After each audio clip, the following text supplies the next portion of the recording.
बिस्मिल्लाहिर्रहमानिर्रहीम। अस्सलाम वालेकुम। मैं प्रोफेसर सुहेल अरशद और आज के इस सेशन में खुशामदीद।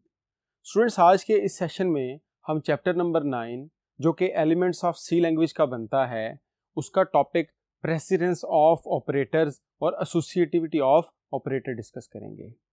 आज का जो लेक्चर है वो हमारा लेक्चर नंबर 16 है।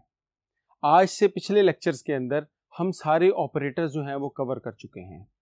हमने इसमें अरिथमेटिक ऑपरेटर पढ़े, लॉजिकल ऑपरेटर पढ़े, हमने इसके अंदर रिलेशनल ऑपरेटर्स पढ़े, हम डिफरेंट ऑपरेटर, असाइनमेंट ऑपरेटर पढ़े। ये सारे ऑपरेटर्स जो हैं हम पिछले लेक्चर्स के अंदर कवर करके आ चुके हैं। अब हम देखेंगे ऑपरेटर प्रेसिडेंस के अंदर कि जो हमने ये जो सारे ऑपरेटर्स पढ़े हैं ये किस जो है वो सीक्वेंस के अंदर कैलकुलेट होते हैं। ऑपरेटर प्रेसिडेंस का मतलब क्या है? ऑपरेटर प्रेसिडेंस का मतलब है कि हमारे पास जो ऑपरेटर्स की इवैल्यूएशन का सीक्वेंस है वो क्या है, कौन सा जो ऑपरेटर है वो पहले कैलकुलेट होगा, कौन सा ऑपरेटर उसके बाद कैलकुलेट होगा। प्रीवियस क्लासेस के अंदर आप डिमैश रूल पढ़ चुके हैं जिसमें डिवीजन, मल्टीप्लिकेशन, एडिशन, सब्ट्रैक्शन शामिल थे।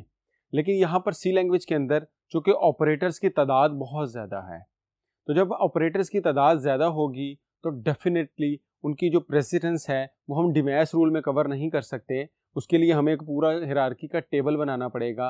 वो हमारे पास ऑपरेटर्स की प्रेसिडेंस का टेबल कहलाता है। वो टेबल भी हम अभी डिस्कस करेंगे।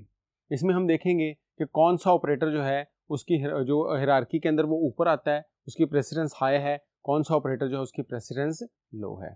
तो चलिए आइए आज का टॉपिक स्टार्ट करते हैं। ऑपरेटर प्रेसिडेंस में order in which the operator is evaluated, वो ऑर्डर जिस ऑर्डर में हम अपने ऑपरेटर्स को क्या करेंगे, एवेल्युएट करेंगे, इसको हम क्या कहते हैं? ये क्या है? Operator precedence. इसको हम हायरार्की ऑफ ऑपरेटर्स भी कहते हैं। ये ऑपरेटर्स की हायरार्की होती है, कौन सा ऑपरेटर पहले कौन सा बाद में कैलकुलेट होगा। All operators in C have their own precedence level. C language में जितने भी ऑपरेटर्स होते हैं उन सब का क्या होता है? अपना प्रेसिडेंस लेवल होता है। Higher precedence operators evaluated first. जितने किसी ऑपरेटर की प्रेसिडेंस हाई होगी वो उतना पहले कैलकुलेट होगा, जितनी किसी ऑपरेटर की प्रेसिडेंस लो होगी वो उतना बाद में कैलकुलेट होगा। ये आपको कैसे पता लगेगा कि कौन से ऑपरेटर की प्रेसिडेंस हाई है, कौन से की लो है? आज हम इस टॉपिक के अंदर डिस्कस करेंगे। मैं आपको एक चार्ट भी दिखाऊंगा जिसके अंदर हम हायर टू लोअर जो प्रेसिडेंस हैं वो सारी की सारी डिस्कस कर लेंगे।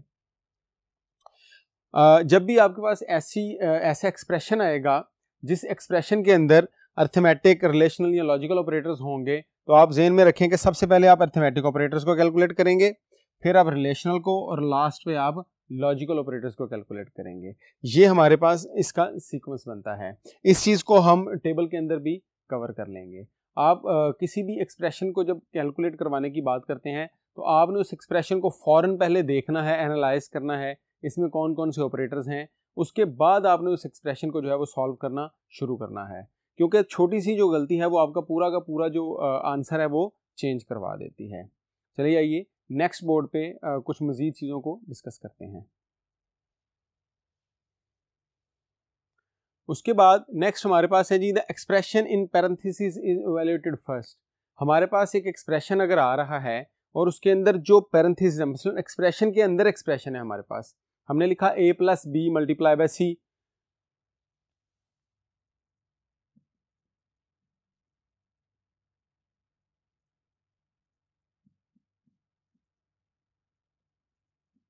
अब यहां पर ये पूरा का पूरा एक एक्सप्रेशन है, इसके अंदर ये वाला एक डिफरेंट एक्सप्रेशन है। पहले ये चूंकि पैरेंथेसिस के अंदर है, पहले ये कैलकुलेट होगा, ये पैरेंथेसिस ओपन होंगी बिल्कुल मैथमेटिक के रूल की तरह, और उसके बाद हम बाहर आएंगे।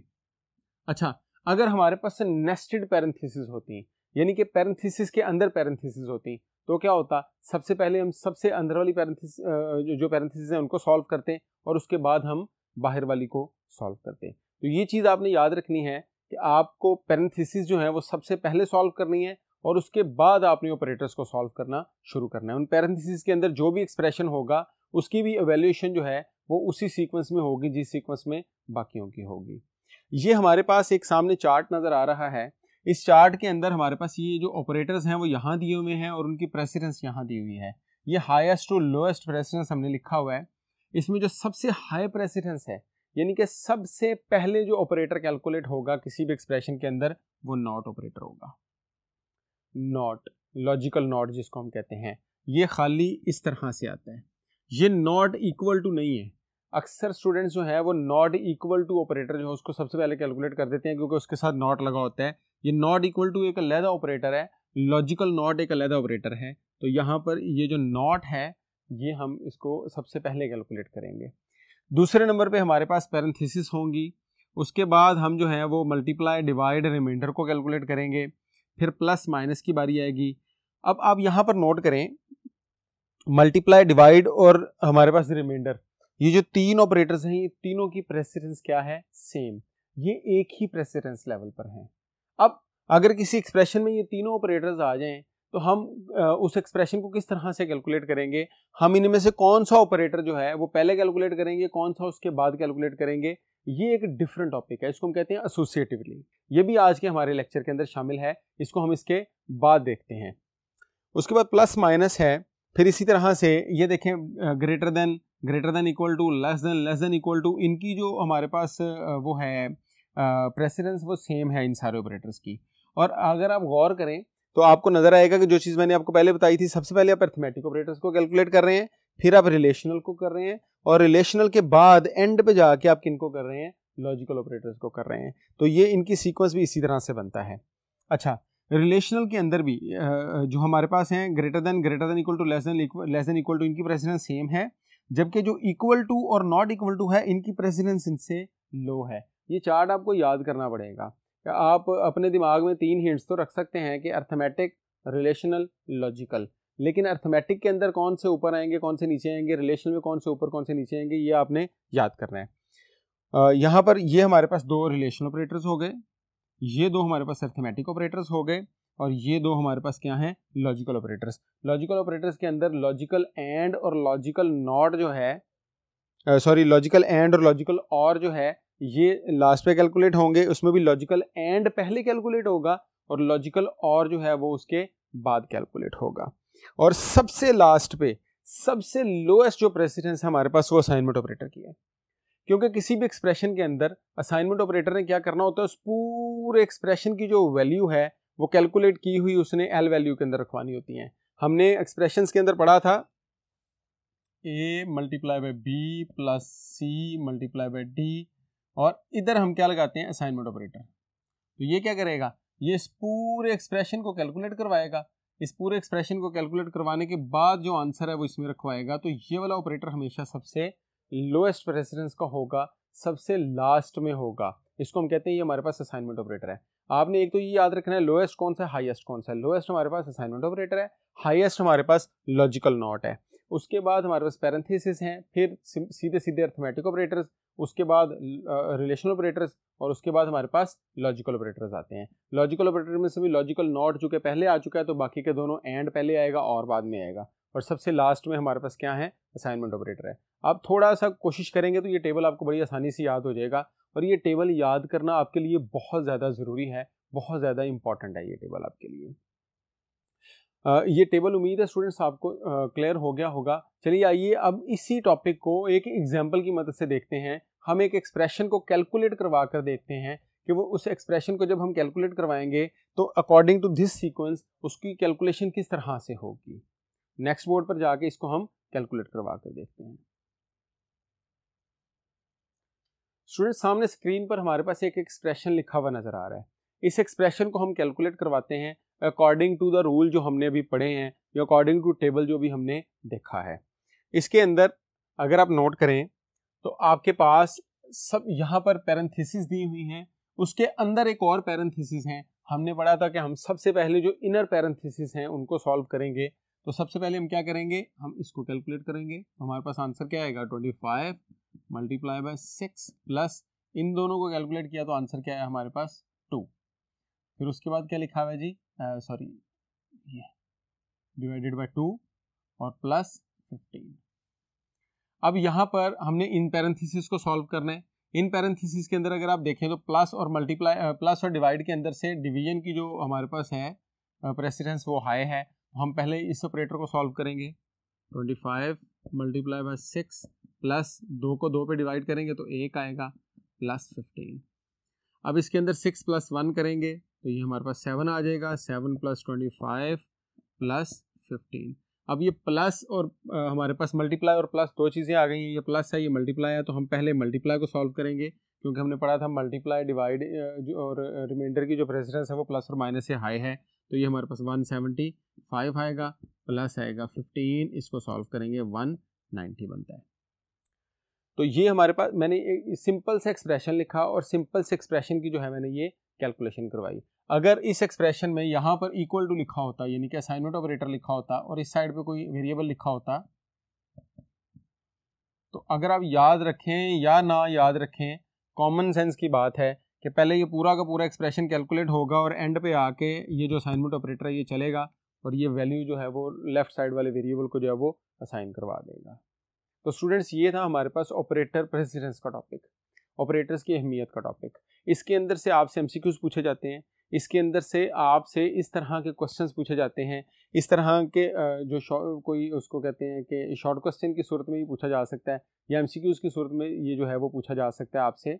आपने इस चीज़ को लाजमी दिमाग में रखना है क्योंकि जो आपके पेपर के अंदर जो आपसे वो पूछे जाते हैं एरर तलाश करने वाले या ट्रू फॉल्स के या एंट्री टेस्ट के अंदर जो क्वेश्चन पूछे जाते हैं, ये उन क्वेश्चंस के अंदर उनके एमसीक्यूज के अंदर ये बड़ा अहमियत रखता है ये जो टॉपिक है। तो आपने इसकी अच्छी तरह से प्रैक्टिस करनी है, आप इसको कैलकुलेट करवा के देखें और आप इसको मैनुअली पहले अपने पुराने तरीके से कैलकुलेट करने की कोशिश करें, बाद में इस टेबल से कैलकुलेट करेंगे तो आपको आइडिया हो जाएगा कि हम इसको जो है वो किस तरह से लेकर चलेंगे। मैं एक छोटी सी मिसाल आपको और दे देता हूँ। हमारे पास अगर इस तरह से हो कि लिखा हो जी A is greater than B and B is less than C। अब आप यहाँ पर नोट करें कि यहाँ पर हमारे पास क्या हो रहा है, यहाँ पे हमारे पास ये दो जो ऑपरेटर्स हैं ये रिलेशनल हैं और ये हमारे पास क्या है, ये हमारे पास लॉजिकल ऑपरेटर है। हम पहले रिलेशनल ऑपरेटर्स को कैलकुलेट करेंगे। अगर A की वैल्यू हमारे पास 5 है फॉर एग्जांपल और B की वैल्यू 6 है तो क्या होगा, C की वैल्यू 7 कर लेते हैं। A is greater than B, A B से बड़ा है नहीं, ये 0 आ गया इसका आंसर। फिर उसके बाद एंड है ये B is less than C, B less than C है तो यहाँ पर 1 आ गया। अब हमने पहले क्या किया, पहले हमने इन दोनों ऑपरेटर्स को कैलकुलेट किया क्योंकि हमने टेबल के अंदर पढ़ा था कि हम पहले क्या करेंगे, रिलेशनल ऑपरेटर्स को कैलकुलेट करेंगे। उसके बाद हम 0 और 1 का जब एंड निकालेंगे तो हमारे पास क्या आएगा, 0 आंसर आएगा। 0 क्यों आएगा कि 1 और 0 जो है उनको उसका जो आंसर है एंड ऑपरेटर के साथ वो क्या आता है 0। आगे भी आप लास्ट लेक्चर्स के अंदर इसको डिस्कस कर चुके हैं कि एंड में जो लॉजिकल एंड है उसके लिए दोनों कंडीशंस का ट्रू होना क्या है, ज़रूरी है। और यहीं पे अगर हमारे पास बीच में कहीं और भी लिखा होता तो हम एंड के बाद कैलकुलेट करते, एंड से पहले उसको कैलकुलेट ना करते। मसलन हमारे पास एक ऐसी सिचुएशन आ जाती है जिसमें एंड भी है और भी है तो हम वहाँ पर पहले एंड को कैलकुलेट करेंगे और उसके बाद जो है वो और को कैलकुलेट करेंगे। ऑपरेटर प्रेसिडेंस में बस इतना ही। अब हमारा जो नेक्स्ट टॉपिक है ऑपरेटर एसोसिएटिवली, उसको हम नेक्स्ट बोर्ड पे जाके डिस्कस करते हैं। स्टूडेंट्स नेक्स्ट हमारा टॉपिक है ऑपरेटर्स एसोसिएटिवली। ऑपरेटर्स एसोसिएटिवली का मतलब है कि हम जब सेम प्रेसिडेंस के दो जो ऑपरेटर्स होते हैं उनको कैलकुलेट करवाएं तो हम उनको किस तरह से कैलकुलेट करवाएंगे। मिसाल के तौर पर हमारे पास एक एक्सप्रेशन आ जाता है जिसमें हमारे पास प्लस और माइनस दोनों ऑपरेटर्स हैं, या हमारे पास एक एक्सप्रेशन आता है जिसके अंदर मल्टीप्लाई और डिवाइड दोनों ऑपरेटर्स हैं। अब मल्टीप्लाई और डिवाइड दोनों सेम प्रेसिडेंस के हैं, इसी तरह से प्लस और माइनस दोनों सेम प्रेसिडेंस के हैं, तो हम उनको किस तरह से कैलकुलेट करवाएंगे। हम पहले प्लस को कैलकुलेट करवाएंगे या पहले माइनस को कैलकुलेट करवाएंगे, इसको हम कहते हैं हमारे पास ऑपरेटर्स एसोसिएटिवली है। ऑपरेटर्स एसोसिएटिवली में order in which operators of the same precedence are evaluated, ये चीज चेक की जाती है। इसका मैं आपको एक थंब रूल बता देता हूं। आपने एक चीज याद रखनी है कि जितने भी ऑपरेटर्स आपके पास पाए जाते हैं सारे के सारे ऑपरेटर्स में आपने क्या करना है, आपने उनको लेफ्ट टू राइट कैलकुलेशन करवानी है, लेफ्ट टू राइट। ये देखें, अगर आपके पास एक एक्सप्रेशन में मल्टीप्लाई डिवाइड रिमाइंडर आ रहे हैं तो आप क्या करेंगे, सबसे पहले जो सबसे लेफ्ट पर ऑपरेटर है उसको कैलकुलेट करवाएंगे। उसके बाद आप जो उससे अगला ऑपरेटर है उसको कैलकुलेट करवाएंगे, और इस तरह से आप, यानी कि आप अब ये नहीं याद रखेंगे कि प्लस पहले कैलकुलेट करवाना है मल्टीप्लाई, आप सिर्फ लेफ्ट टू राइट कैलकुलेशन करवा देंगे। इसी तरह से ये प्लस और माइनस आ रहा है, इसको भी आप क्या करेंगे, लेफ्ट टू राइट कैलकुलेट करवाएंगे। थंब रूल ये है कि आप सारे के सारे ऑपरेटर्स का अपने माइंड में रखें, आपने उनको लेफ्ट टू राइट कैलकुलेट करवाना है, मां सिवाय ऐसे ऑपरेटर्स के जिनके अंदर आपके पास ये वाला साइन आ जाए, असाइनमेंट ऑपरेटर के। अब ये जो असाइनमेंट ऑपरेटर है या ये जो कंपाउंड असाइनमेंट ऑपरेटर है, यानी ये कंपाउंड असाइनमेंट ऑपरेटर्स हैं 1 2 3 4, ये अर्थमेटिक और असाइनमेंट को कंबाइन किया है, ये हमने ये अर्थमेटिक और असाइनमेंट को कंबाइन किया हुआ सब ऑपरेटर्स में, ये हमने प्लस और असाइनमेंट ऑपरेटर को कंबाइन किया, माइनस को, मल्टीप्लाई को और डिवाइड को कंबाइन किया। अब इसमें हमने पढ़ा है ना कि ये कंपाउंड असाइनमेंट ऑपरेटर है, तो ये जो कंपाउंड असाइनमेंट ऑपरेटर हैं, ये इन कंपाउंड असाइनमेंट ऑपरेटर्स में से कोई आ जाए या हमारे पास सिंपल असाइनमेंट ऑपरेटर कोई आ जाए, यानी कि कहने का ये मतलब है कि वो असाइनमेंट ऑपरेटर होना चाहिए, वो सिंपल असाइनमेंट ऑपरेटर हो या वो कंपाउंड असाइनमेंट ऑपरेटर हो, उसको हमने क्या करना है, उसको हमने राइट टू लेफ्ट कैलकुलेट करना है। बस ये एक चीज आपने याद रखनी है कि जब भी हमारे पास असाइनमेंट ऑपरेटर की बात आएगी, वो कंपाउंड हो या सिंपल हो, हम उसको राइट टू लेफ्ट कैलकुलेट करेंगे। बाकी जितनी भी सूरतें हैं उन सब में हम लेफ्ट टू राइट कैलकुलेट करेंगे। ये हमारे पास एक एग्जांपल लिखी हुई है, 5 + 6 - 9 - 2 + 7। अब अगर तो हम इसमें ये याद रखते हैं कि पहले हमने प्लस को करना है या पहले हमने माइनस को करना है, तो वो एक डिफरेंट कॉन्सेप्ट था। सी लैंग्वेज के अंदर ऐसा नहीं होता। सी लैंग्वेज के अंदर आपने क्या करना है, आपने इसको लेफ्ट टू राइट कैलकुलेट कर लेना है। यानी कि पहले 5 + 6 करेंगे तो इनका आंसर क्या आएगा जी, इनका आंसर आएगा 11, फिर -9 - 2 + 7, फिर हम क्या करेंगे, फिर हम इसको सॉल्व कर लेंगे। हालांकि ये देखें प्लस हमने इधर कैलकुलेट किया तो इधर प्लस था, अगर वो वाला सीक्वेंस याद रखना होता तो हम इसके बाद इसको कैलकुलेट करते, लेकिन हम ऐसा नहीं करेंगे। 11 - 9 आएगा 2, फिर माइनस क्या आएगा 2 + 7। अब ये 2 - 2 हमारे पास 0 हो जाएगा, 0 + 7, और लास्ट में हम इनको कैलकुलेट करके आंसर क्या आ जाएगा, 7 आ जाएगा। अब यहाँ पर हमारे पास ये दो ऑपरेटर थे प्लस और माइनस, जो कि सेम लेवल ऑफ प्रेसिडेंस के ऊपर थे। हमने इनको क्या किया, लेफ्ट टू राइट कैलकुलेट किया है।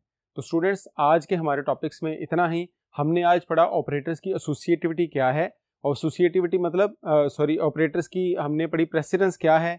प्रेसिडेंस का क्या मतलब है जी, कि ऑपरेटर्स का सीक्वेंस क्या है इवैल्यूएशन का, हम उसको किस सीक्वेंस में जो है वो इवैल्यूएट करेंगे।